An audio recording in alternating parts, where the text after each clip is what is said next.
अप्रैल 2026 अमेरिकी B-2 stealth bombers ने Iran की फोर्डो, नतंज और इस्फहान न्यूक्लियर साइट्स पर हमला किया। ट्रंप ने कहा, हमने ईरान का न्यूक्लियर प्रोग्राम खत्म कर दिया। लेकिन एक बात है जो किसी न्यूज चैनल ने नहीं बताई, वो टेक्नोलॉजी जिसे आज अमेरिका बम से उड़ा रहा है, वो खुद अमेरिका ने ही ईरान को दी थी। आज इस वीडियो में हम समझेंगे कैसे एक दोस्ती दुश्मनी में बदली और उसके पीछे असली खेल क्या है। लेकिन इससे भी पहले एक ऐसा सवाल जिसका जवाब शायद आपने कभी सोचा नहीं।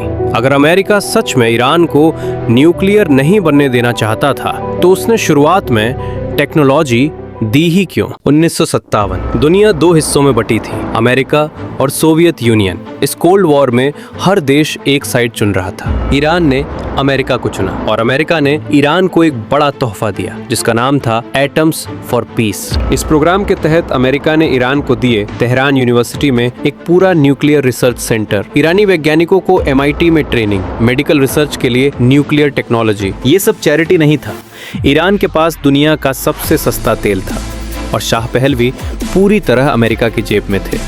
लेकिन 1979 में एक ऐसा तूफान आया जिसने सब कुछ बदल दिया और इस तूफान के बाद जो हुआ उसकी वजह से आज 2026 में बम गिर रहे हैं। 1979 आयतुल्ला खुमैनी ने इस्लामिक क्रांति की।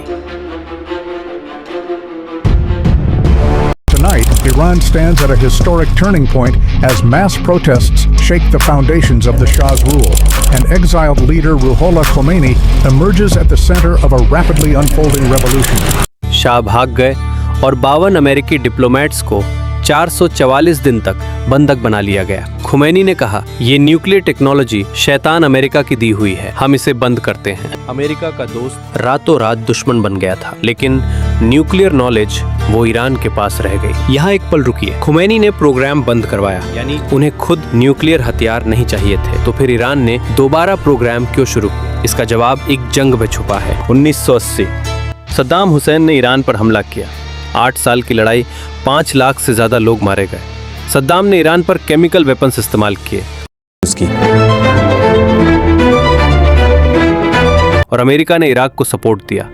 दुनिया ने कुछ नहीं किया। ईरान ने एक सबक सीखा जो आज भी उसकी पॉलिसी चला रहा है। अगर तुम्हारे पास न्यूक्लियर बम है तो कोई तुम पर हमला नहीं करता, अगर नहीं है तो कोई तुम्हें बचाता नहीं। यही वो मोमेंट था जब ईरान ने सीक्रेटली न्यूक्लियर प्रोग्राम रीस्टार्ट किया और 2002 में जब दुनिया को पता चला तब शुरू हुई वो लड़ाई जो आज भी जारी है। 2002 ईरान के विरोधी ग्रुप ने खुलासा किया, नतंज और अराक में गुप्त न्यूक्लियर साइट्स बन रही हैं। IAEA गई उन्हें हाई एनरिच्ड यूरेनियम के निशान मिले। समझिए, रॉ यूरेनियम में U-235 सिर्फ 1% होता है, 3 से 5% बिजली बनती है, 90% न्यूक्लियर बम बनता है। ईरान ने कहा, हम सिर्फ 3% कर रहे हैं।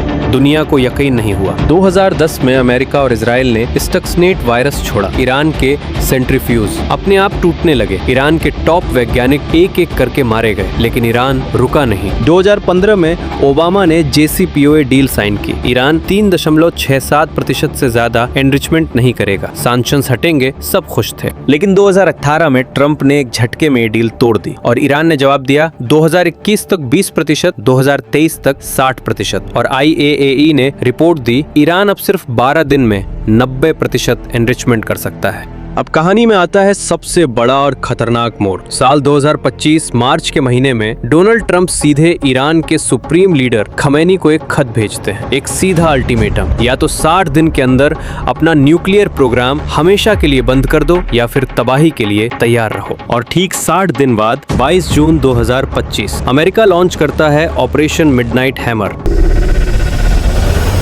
रात के अंधेरे में अमेरिकी B-2 स्टेल्थ बॉम्बर्स ईरान के आसमान में घुसते हैं और फोर्डो, नतंज जैसी अंडरग्राउंड न्यूक्लियर साइट्स पर बमों की बारिश कर देते हैं। दुनिया के न्यूज चैनलों पर ब्रेकिंग न्यूज चलने लगती है कि ईरान का खेल खत्म। लेकिन दोस्तों, असलियत कुछ और ही थी। ईरान कोई बच्चा नहीं था जो इस हमले के इंतजार में हाथ पर हाथ धरे बैठा रहता जब तक अमेरिकी बम नीचे गिरते। ईरान उससे कई दिन पहले ही सैकड़ों ट्रकों में अपना सबसे कीमती न्यूक्लियर मटेरियल खुफिया ठिकानों पर शिफ्ट कर चुका था। बाद में खुद IAEA ने दुनिया को बताया कि इस हमले से ईरान का प्रोग्राम तबाह नहीं हुआ है, सिर्फ कुछ महीने डिले हुआ है। अपनी इस नाकामी से बौखलाया अमेरिका फरवरी 2026 में अपना सबसे बड़ा दांव चलता है, ऑपरेशन एपिक फ्यूरी।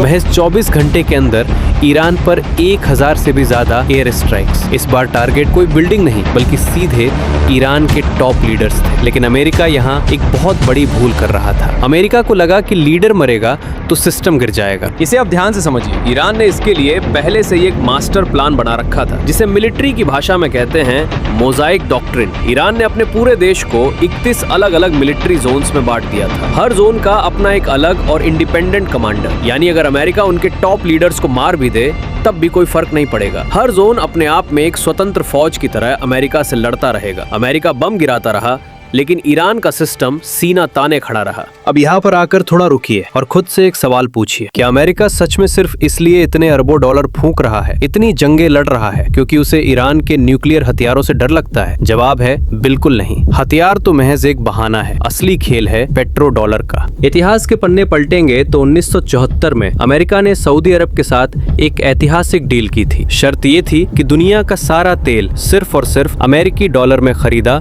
और बेचा जाएगा। इसी एक डील ने डॉलर को दुनिया की सबसे ताकतवर करेंसी बना दिया। दुनिया के हर देश की मजबूरी बन गई डॉलर खरीदना, और आज अमेरिका की पूरी इकोनॉमी इसी पेट्रो डॉलर के दम पर टिकी है। अब सोचिए, अगर ईरान कल को एक न्यूक्लियर पावर बन जाता है तो क्या वो अमेरिका की कोई पाबंदी मानेगा? बिल्कुल नहीं। ईरान अपना तेल डॉलर के बजाय चीन के युआन या भारतीय रुपए में बेचना शुरू कर देगा, और अगर ईरान ने ऐसा किया तो गल्फ के बाकी देश भी धीरे धीरे उसे फॉलो करेंगे। जिस दिन ऐसा हुआ, अमेरिका का पेट्रो डॉलर सिस्टम ताश के पत्तों की तरह ढह जाएगा। यानी दोस्तों, ये पूरी जंग न्यूक्लियर बम की नहीं, डॉलर की बादशाहत बचाने की जंग है।